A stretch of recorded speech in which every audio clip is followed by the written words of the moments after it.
Hello dear students, welcome back to my channel Edu Colours. आज हम इस video में पढ़ेंगे क्लास 9th की लोकतांत्रिक राजनीति। ठीक है, ये वर्कशीट 85 है जो कि 18 फरवरी को आपको करनी है।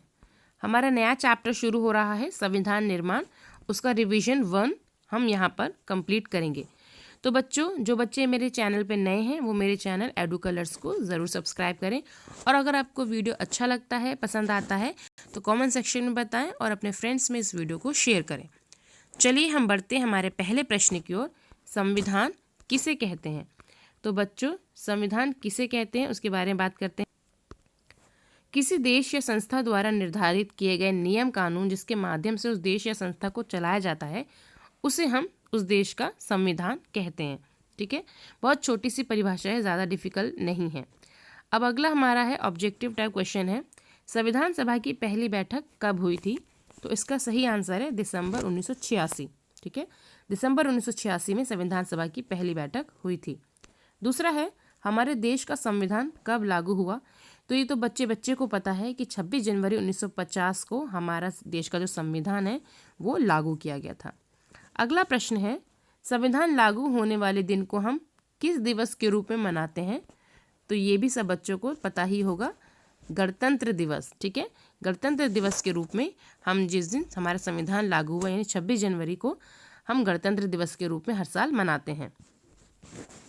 अगला प्रश्न है, संविधान सभा की कमेटी के प्रमुख, प्रारूप कमेटी के प्रमुख कौन थे?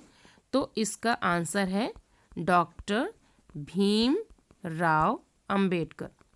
ठीक है, डॉक्टर भीमराव अंबेडकर हमारी प्रारूप समिति के अध्यक्ष थे। ठीक है, संविधान सभा की प्रारूप समिति के अध्यक्ष थे। अब उसके बाद यहाँ पर हमारा संविधान से रिलेटेड ये पैराग्राफ है, उसको आप सब बच्चे ध्यान से पढ़ेंगे। उसके बाद चलते हैं हम अपने पहले प्रश्न की ओर। पहला प्रश्न है, दुनिया के कई देशों को संविधान दोबारा क्यों लिखना पड़ा? ऐसी क्या वजह थी कि उन लोगों को दोबारा से कुछ देशों को अपना संविधान जो है वो दोबारा लिखना पड़ा? तो इसका आंसर है क्योंकि संविधान में दर्ज बुनियादी बातों पर ही वहाँ के सभी समूहों व राजनीतिक दलों की सहमति नहीं थी।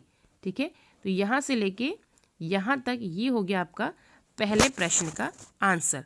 दूसरा है, संविधान का आचरण करने से आप क्या समझते हैं? तो बच्चों, इसका जो सीधे तौर पर आप सरल शब्दों में आंसर लिखेंगे, संविधान का आचरण करने से मतलब है संविधान का पालन करना। अगर आप संविधान को मानते हैं, उसका पालन करते हैं, तो आप संविधान का आचरण कर रहे हैं। तीसरा प्रश्न है हमारा संविधान कैसे असाधारण है? यानी जो भारत देश का संविधान है वो किस प्रकार से असाधारण है? तो इसका आंसर है कि हमारे देश के संविधान की वैधता पर किसी भी राजनीतिक दल या राजनीतिक समूह ने सवाल नहीं उठाए, इसलिए हमारे संविधान जो है वो एक असाधारण संविधान है। तो ये हो गया हमारे पैराग्राफ के तीसरे क्वेश्चन का आंसर। अब हम चलते हैं संविधान क्यों ज़रूरी है, यानी कि जो हमारा 7वां क्वेश्चन है उसकी तरफ। तो संविधान क्यों ज़रूरी है? किसी भी देश को सही तरीके से चलाने के लिए संविधान की ज़रूरत पड़ती है। संविधान उन आदर्शों को सूत्रबद्ध करता है जिससे हम अपने देश को अपनी इच्छा के अनुसार और अपने सपनों के अनुसार चला सकते हैं। थर्ड पॉइंट है, नागरिकों के मौलिक अधिकारों की रक्षा कौन करता है? हमारा संविधान ही करता है। अब अगला है प्रश्न, हमारे देश में संविधान की क्या क्या कार्य हैं? संविधान किसी भी देश का मौलिक कानून है जो सरकार के विभिन्न अंगों की रूपरेखा व मुख्य कार्य का निर्धारण करता है। साथ ही सरकार और देश के नागरिकों के बीच भी संबंध भी स्थापित करता है। ठीक है, अब अगला प्रश्न है, संविधान लिखते समय किन किन बातों का ध्यान रखा गया था?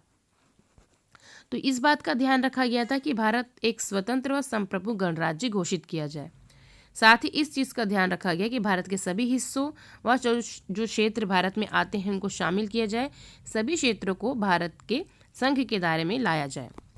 तीसरा, संप्रभु भारत की सभी अधिकार और शक्तियों का स्रोत जनता को बनाया गया। ठीक है, इस बात का ध्यान रखा गया कि जनता ही सर्वोपरि रहे। देश की एकता अखंडता का विशेष ध्यान रखा गया।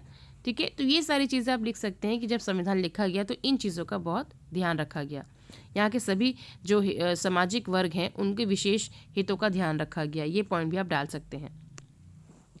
अगला है, आपके अनुसार हमारे देश के विकास में संविधान कितना सार्थक रहा है, यानी देश के विकास, भारत देश के विकास में संविधान का क्या रोल रहा है। तो संविधान ने हमारे देश में आपसी भाईचारे को बढ़ाया है। भारत के सभी वर्गों के हितों का विशेष रूप से ध्यान रखा गया है। वह भारतीय संविधान ने सामाजिक न्याय एवं समता पर विशेष रूप से ध्यान दिया है। तो ये हमारे कुछ पॉइंट हैं जिससे कि हमारी ये वाले जो क्वेश्चन है बच्चों कंप्लीट होते हैं। ठीक है, तो हमारी ये वाली जो वर्कशीट है, वर्कशीट नंबर 85 क्लास 9th की संविधान निर्माण चैप्टर चल रहा है हमारा, वो कंप्लीट होती है। तो आई होप आपको ये वर्कशीट अच्छी लगी होगी, समझ में आई होगी। तो बच्चों इस वर्कशीट को अपने फ्रेंड्स में शेयर करें, वीडियो को लाइक करें और मेरे चैनल एडू कलर्स को सब्सक्राइब करें। वीडियो देखने के लिए बच्चों थैंक यू सो मच।